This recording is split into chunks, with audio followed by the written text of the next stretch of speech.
And I suppose one question that came in that I suppose a lot of people were asking was obviously the charity boxing match in 2004 against Quinten Hann.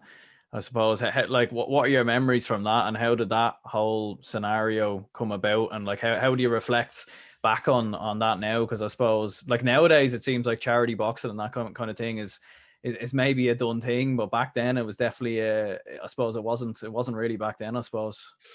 No, it was, look, it was probably the maddest few weeks of my life, or definitely the maddest 6 minutes that I've ever had. They were 3 2-minute rounds. Yeah. But came out, look, I got a phone call. I was Mick O'Keefe saying, look, doing any money for charity and stuff. I think what's his name? Gertie had backed out. I initially would have been Graham Gertie backed out, but and then I asked myself, and I suppose I probably wouldn't have done it if there was no manager in Dublin at that stage, and I don't know. I said yes to it, and then I suppose I said yes to it then, and then I couldn't come out of it, but like back out of it because I'd said yes to it. But it was crazy. Like, I mean, you're talking about, like, there's so many different backstories and side stories and that I can't tell you what I'd love to tell you, but like some of the stuff that went on, I mean, like, you're talking, like, some of the stuff that was going on in the background, all I can say was Joe snatched the film. Yeah. Some, I swear to God, I mean, I was very naive with some of the stuff, but like, come here, it was. Look, the thing was, look, I didn't even train for it. I had two sparring sessions, right? And it was gas. Like, Roddy Collins contacted me out of blue. I mean, it took a life of its own. Like, I mean, it was on the Joe Duffy show, like, saying, like, to get me on to say, oh, like, because I wasn't a licensed boxer, and I was like, it's disgraceful, and like, I had to be a licensed boxer, and what club was going to be signed up to, and then during the boxing club in France, Austin Carruth, God bless him, Michael Carruth's father, they were the ones who eventually were in my corner. But initially it was supposed to be Roddy Collins and Michael Collins, is it Michael Collins? Steve Collins, Jesus, Michael Collins, Steve. And I met Steve Collins, it was gas. Roddy set up the meeting, and I met Steve Collins in the halfway house, or was it my house or halfway house? I think it was my house, Castleknock. An hour and a half talking to Steve Collins about the Eubank fight, or the two Eubank fight, where you're going to get it. And then I suppose end up being meeting Michael Carruth, then another sporting legend. And but yeah, it just stemmed from raising money for charity, and but all the stuff, like, like the manager from Quinten Hann wanted me to throw water on them and stuff, and like, I mean, it was all this kind of, what's his name that used to be the promoter for what's his face, Muhammad Ali, the fella, or Tyson, the fella with the hair. What's his name? Oh, yeah, I can't think of it now either. The boxing promoter, whatever his name, I can't think of it. He wanted to do all that kind of mad stuff. Like, it was just crazy.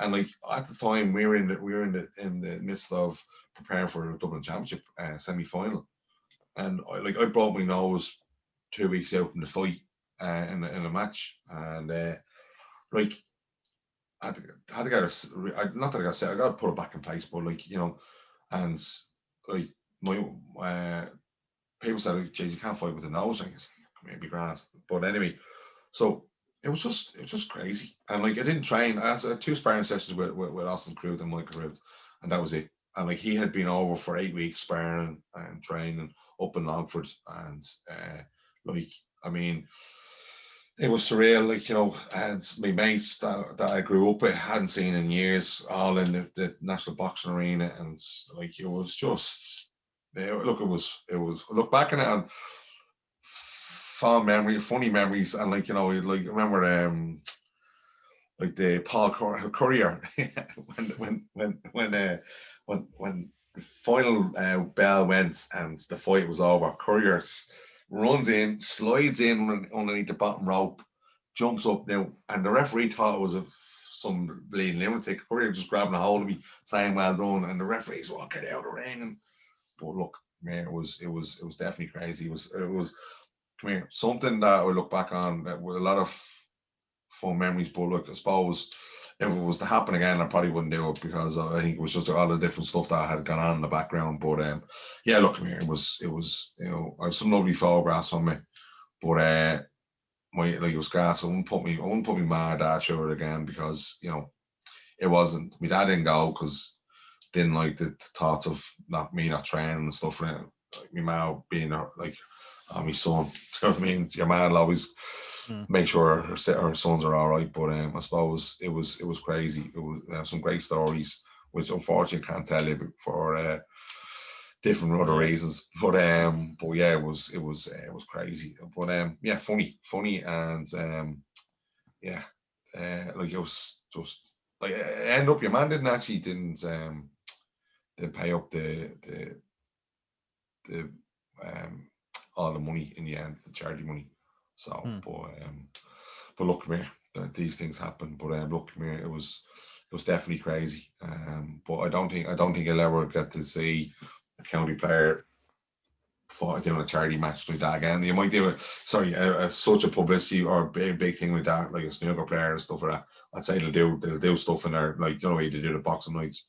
That's about it. But amongst their own, but I can't see that ever happen again. Yeah, no, that's definitely quite I suppose a unique occasion because I don't think there's been any other Gaelic footballers or hurlers or anything like that have ever been in a boxing match, whether it be licensed or not. Thank you very much for watching this clip of the very most recent podcast uploaded on the channel. If you do enjoy this content, please leave a like and subscribe so you're notified every time I do drop a new upload, and it does very much help the channel grow and help the channel reach more people. So I very much would appreciate if you could leave a like and subscribe, and let me know down in the comments below what you thought of the video. You can also follow the page on Instagram, and you can also follow on Facebook, Twitter, Spotify. You can follow on all social media platforms as well. So if you're not already followed over there, go over there and give the page a follow to help the channel grow as well. So I do very much appreciate anyone tuning in, and I'll see you all later.